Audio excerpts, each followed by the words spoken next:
आधा चम्मच रोजाना चाय या फिर दूध में डालकर पिएं। सारी जिंदगी के लिए नींद की गोलियों से छुटकारा मिल जाएगा। टेंशन, डिप्रेशन, जहनी तनाव, पुरसुकून नींद के लिए सस्ता और फौरी इलाज। नींद की कमी है तो उसके लिए बेहतरीन सस्ता इलाज है खसखस वाली। तो आज मैं आपको खसखस वाली चाय बनाने का सही तरीका बताऊंगी जो कि बहुत कम लोग जानते हैं। इस तरीके से अगर चाय बनाकर आप पीते हैं तो आपको हर बीमारी से फौरी तौर पे छुटकारा मिल जाएगा। तो रेसिपी को यहाँ पे स्टार्ट करते हैं। रेसिपी पसंद आए चैनल को जरूर सब्सक्राइब करना है। तो इस रेसिपी के लिए हमें चाहिए होगी खसखस। खसखस टेंशन, डिप्रेशन, जहनी तनाव और पुरसुकून नींद के लिए बहुत ही बेहतरीन है। इसके अलावा अगर कैल्शियम की कमी है बच्चों में या फिर आपके अंदर हड्डियों में दर्द रहता है, थकावट का शिकार रहती हैं, काम में दिल नहीं लगता है, तो फिर उसके लिए भी ये खसखस बहुत ही बेहतरीन चीज है। शुगर, ब्लड प्रेशर और कोलेस्ट्रॉल के मरीजों के लिए भी बेहतरीन और सस्ता इलाज है। लेकिन अगर आप इसको सही तरीके से इस्तेमाल करते हैं तो किस तरीके से हम इसको इस्तेमाल करने वाले हैं, यहाँ पे लेंगे खसखस तकरीबन 100 ग्राम। तो इस रेसिपी के लिए हमें खसखस का पेस्ट बनाना है। तो इसके लिए जरूरी है कि हम इसको रात भर भीगने के लिए रख दें। हम रात को भिगो के रखेंगे ना तो सुबह तक खसखस नरम हो जाएगी और पीसना भी हमारे लिए आसान हो जाएगा। तो यहाँ पे 100 ग्राम मैंने खसखस ली थी। इसमें हम पानी डालेंगे और उसके बाद इसको कवर करके रात भर भीगने के लिए रख देंगे और फिर सुबह में जो है इस तरह से ये फूल के डबल हो चुकी होगी। अब हमने क्या करना है, ये पानी गिरा के खसखस को 2 से 3 दफा धो के साफ कर लेना है। तो यहाँ पे देखें खसखस को मैंने 2 से 3 दफा धो के साफ कर लिया क्योंकि इसमें काफी सारी कंकर और मट्टी होती है। खसखस को धोने का क्या तरीका है ऊपर आई लिंक में रेसिपी दे दूंगी, आप वहां से देख के काफी सारी खसखस लें, उसको धोएं, ड्राई करके स्टोर करेंगे तो जो भी रेसिपी आपने बनानी होगी ना तो आपके लिए बहुत आसान हो जाएगा। तो यहाँ पे हमने क्या करना है कि खसखस यहाँ पर एक अदद मिक्सी जार लेना है और इसमें डाल देंगे ये सारी की सारी खसखस। अच्छा, ये जो खसखस है ये रात की भीगी हुई है, नरम हो चुकी है। अभी मैं इसको ब्लेंड करूंगी उस वक्त तक जब तक ये ब्लेंड हो रही है। जहां पे मुझे लगेगा थिक हो रही है, इसको पीसना थोड़ा सा मुश्किल हो रहा है, तो वहां पे हम चंद कतरे पानी के डालेंगे। आप ज्यादा पानी डालेंगे ना तो फिर इसका दाना जो है वो पिसना बहुत मुश्किल हो जाएगा, फिर खसखस पिसेगी नहीं। तो हमने कम से कम पानी का इस्तेमाल करना है। तो यहाँ पे देखें ये इस तरह का पेस्ट हमारे पास तैयार होकर आ जाएगा। मैंने तकरीबन 3 टेबल स्पून से भी कम पानी का यूज किया है क्योंकि ये रात की भीगी हुई थी ना तो इसमें पानी ज्यादा डालने की आपको जरूरत नहीं पड़ेगी। ये आराम से स्मूथ इसका इस तरह का पेस्ट तैयार हो जाएगा। ये देख रहे हैं इसमें दाना बिल्कुल नहीं है, ये बिल्कुल फॉर्म और क्रीम की तरह हो गई है। हमें इसी तरीके से चाहिए। तो इस तरह से आपने काफी सारा पेस्ट बना के किसी भी बॉटल में भर के रख लें, फ्रिज में रखें, ये बिल्कुल खराब नहीं होगी। आपने खसखस वाला दूध बनाना है, खसखस वाली चाय बनानी है, आपका काम आसान हो जाएगा। बस पेस्ट आपने निकालना होगा और फिर आप जो भी बनाएंगे वो तैयार हो जाएगा।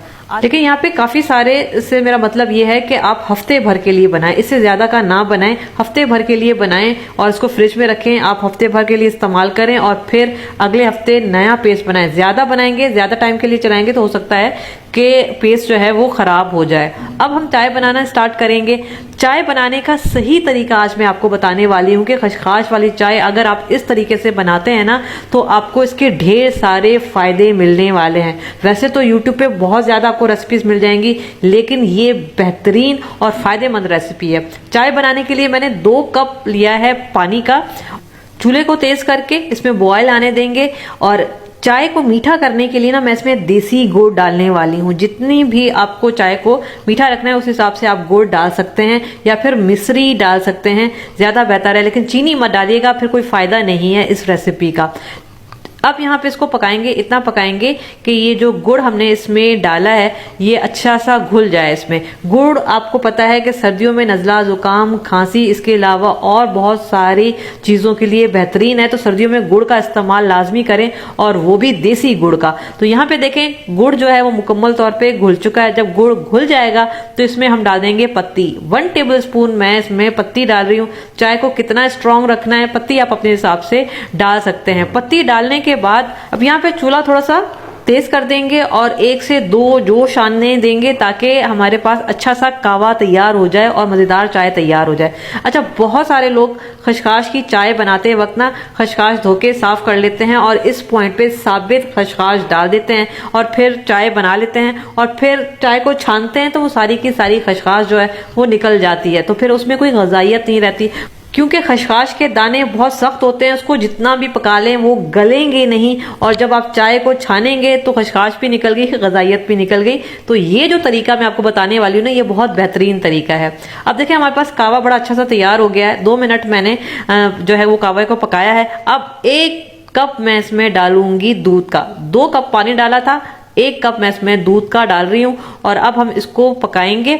लेकिन थोड़ा सा फ्लेवर अच्छा करने के लिए ना मैं इसमें डाल रही हूँ 4 इलायची ले ली है, उसको कूट लिया है और उसके जो छिलके निकाल के उसके दाने हमने कुटे हुए जो दाने हैं इलायची के वो मैंने डाल दिए। इससे ना इसका फ्लेवर बड़ा अच्छा हो जाएगा और इलायची भी बेहतरीन है इम्यूनिटी स्ट्रॉन्ग करने के लिए।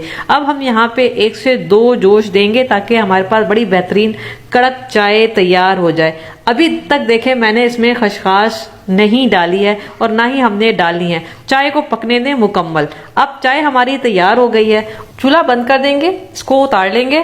तो ये गर्मा गर्म चाय हम छान के निकाल लेंगे अपने कप्स में। ये जो चाय है ना, इसके रोजाना इस्तेमाल से आपकी हड्डियों में दर्द है, पट्ठों में दर्द है, कैल्शियम की अगर आप गोलियां लेते हैं तो इसके लिए ये बहुत ही बेहतरीन चाय है। आप ये दूध में डाल के बच्चों को दे सकते हैं, खुद चाहें तो चाय में डालें, चाहे तो पानी गर्म पानी में डाल के भी इस्तेमाल कर सकते हैं। इस्तेमाल का क्या तरीका है, ये हमने पेस्ट बनाया है ना, इसको हमने फ्रिज में रखना है और फिर जब भी चाय बनाएं तो सिर्फ इतना, ये देख रहे हैं, इतना 2 टीस्पून के बराबर हमने पेस्ट चाय में या फिर गर्म पानी में या फिर गर्म दूध में डालना है। इसको मिक्स करें और फिर अगर आप को नींद नहीं आती है तो फिर इसको रात में इस्तेमाल करें या फिर आप सुबह में भी इसको पी सकते हैं। देखिए खसखस हमने इस पॉइंट पे इस वजह से डाली है ताकि ये जो खसखस का पेस्ट है ना ये ज़ाया ना हो, इसकी भरपूर ग़िज़ाइयत आपको मिले। अगर पकाते हुए हम डाल देते ना तो फिर ये खसखस का पेस्ट बनाया था वो पकते हुए गाढ़ी हो जाती, आप छानते वो खसखस निकल जाती, फिर कोई फ़ायदा नहीं था। तो आप इस तरीके से पेस्ट बनाएं और फ्रिज में रखें और फिर दूध में या फिर गर्म पानी में या फिर चाय में डाल के रात को पिएं। फिर देखें आपको कितने ढेर सारे फ़ायदे मिलते हैं। बनाइएगा, बताइएगा।